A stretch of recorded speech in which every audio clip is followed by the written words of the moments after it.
Our next speaker is Dr. Rick Muller, and he serves as the director of the Intelligence Advanced Research Projects activity. We call them IARPA, and he is IARPA's 6th full-time director. He's responsible for implementing high-risk, high-payoff, technically viable research programs to address the intelligence community's most challenging intelligence gaps and provide the United States with an overwhelming intelligence advantage. As an additional benefit for the quantum community, Dr. Muller previously served as Senior Manager of Quantum and Advanced Microsystems at Sandia National Labs and led the Quantum Information Science program there. He also served as the Director of the Department of Energy's Quantum Systems Accelerator. With that, please welcome Dr. Muller to Quantum World Congress.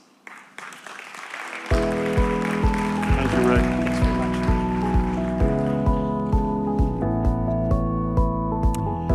Thank you, Stu, for that wonderful introduction, and thank you all for your attendance.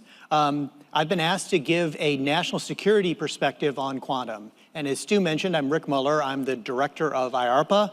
And as Stu mentioned, we develop high-risk, high-payoff technologies for the intelligence community, and more particularly, answer questions that are relevant for national security that the broader market may not be already answering.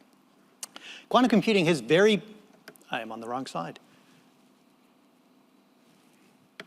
Quantum computing has very meaningful implications for national security that are probably well known to everyone present.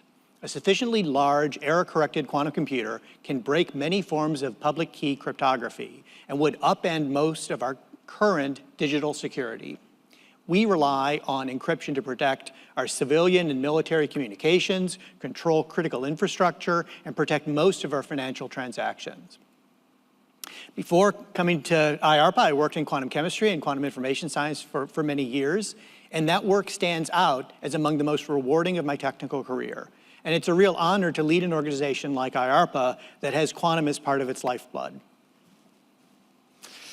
That being said, I'm tempted to subtitle this talk, "A Curmudgeon Relents." I feel very wary about the hype that our field has seen lately.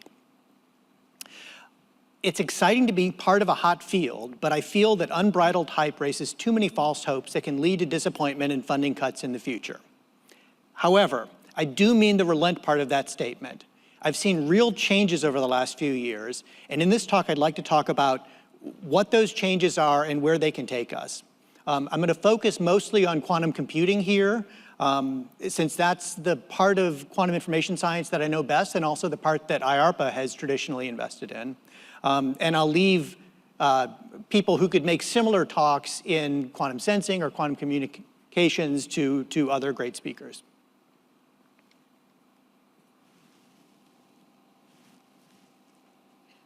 Sorry, I'm on the wrong side. Okay, I'm not sure I have the right slide. So I'm going to somewhat arbitrarily divide quantum into 3 phases. And I'm really doing this more as a way of telling a story than for historical accuracy, so please don't look too closely at the phases here. But the 3 phases that I'm going to define were the qubit phase, the platform phase, and the logical phase. In the qubit phase, we were largely trying to understand how qubits work and what limits their lifetimes and fidelities. IARPA had a program in this phase. Actually, IARPA's first program, not just first quantum program, but IARPA's very first program was a program called Coherent Superconducting Qubits, which ultimately increased the fidelity and lifetimes of superconducting qubits 50-fold. We followed that by a project called Multi-Qubit Coherent Operations, MQCO. MQCO developed 4 different technologies: superconducting, semiconducting, trapped ions, and neutral atom qubits. And in each one of those areas, the performers were required to demonstrate simple algorithms that would actually run on those computers. So it was demonstrating that we could make a qubit operate, do some operations, and get an answer out of those machines there.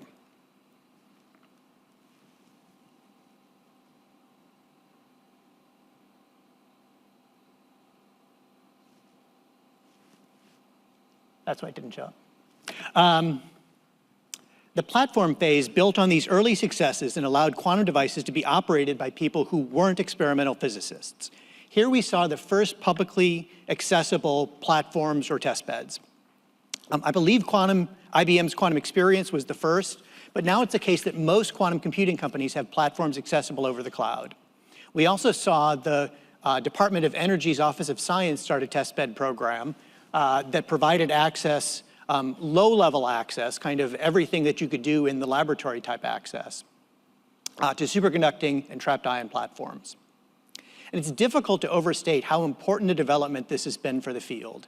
Claire Kramer, the DOE program manager who started the testbed program, says that Peter Shor told her that we would never see a real quantum applications until we had quantum computers that people could play with.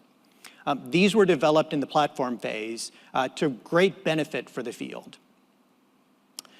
Another important development during this period was the signing of in the United States of the National Quantum Initiative Act. The NQI recognized the promise of quantum to enhance economic and national security in the US and led to the creation of multiple high-quality National Science Foundation and DOE quantum centers, as well as the much beloved Quantum Economic Development Consortium.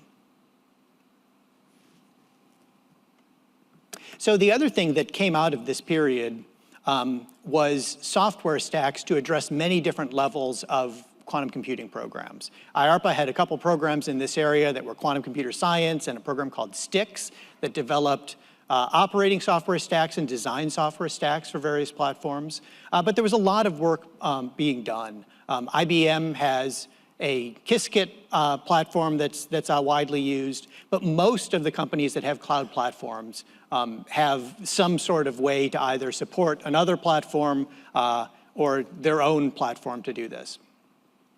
And there were a couple other developments during this platform phase of quantum that are worth noting.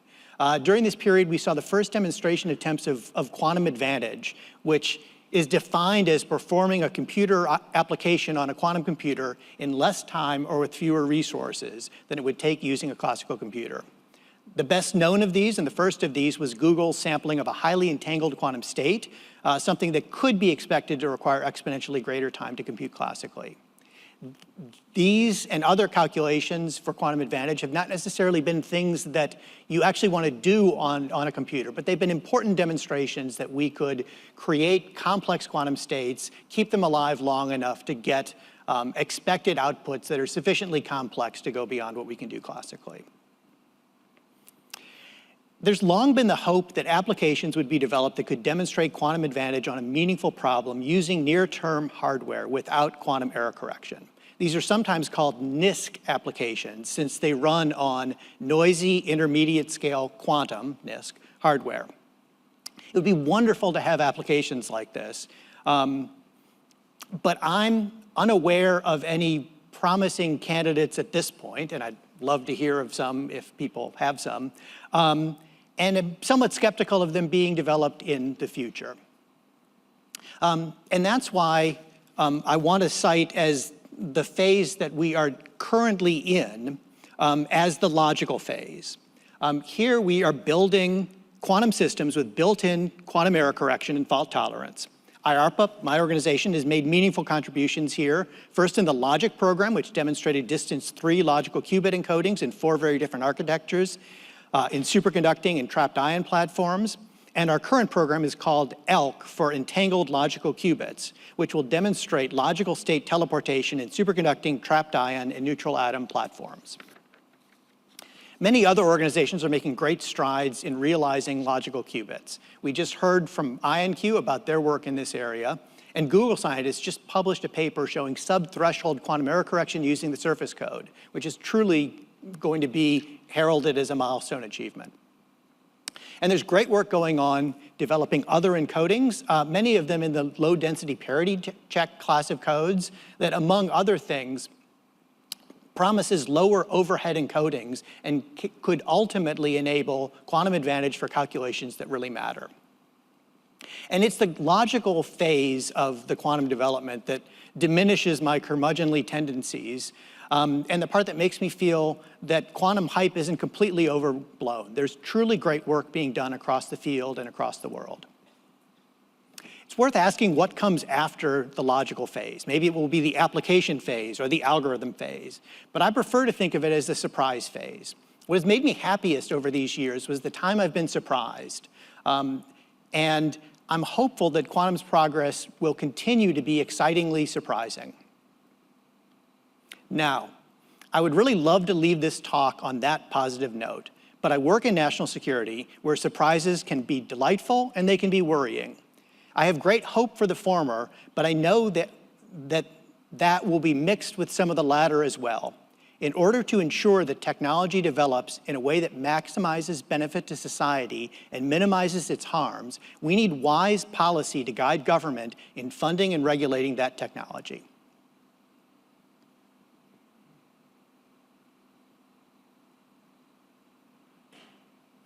In the US, several government organizations help lead the policy decisions that govern quantum information science.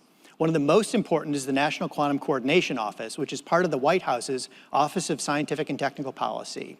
The NQCO convenes policy discussions around quantum in the US and is ably led by Dr. Gretchen Campbell. The White House also is advised by the National Quantum Initiative Advisory Board, which is a collection of senior academic, national laboratory, and industry leaders who advise government on how the National Quantum Initiative should be reviewed, revised, and extended. There are also subcommittees on the National Science and Technology Council on Quantum Information Science, the National Science and Technology Council, NIST, on quantum information science writ large, called SCQIS, as well as a specific one on the economic and security implications of quantum science.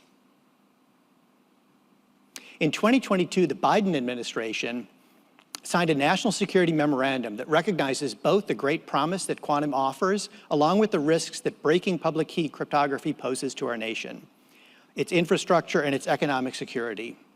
The memorandum encourages the continued investment in core quantum research programs that target new applications, better engineering, and alternative approaches to quantum platforms. But the memorandum also sets policy to ensure a transition of cryptographic systems to post-quantum cryptography.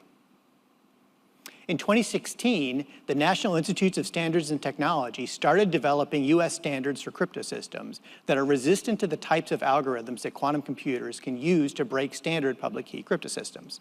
And just last month, NIST released the first set of encryption standards that will protect digital information even when quantum computers have been developed.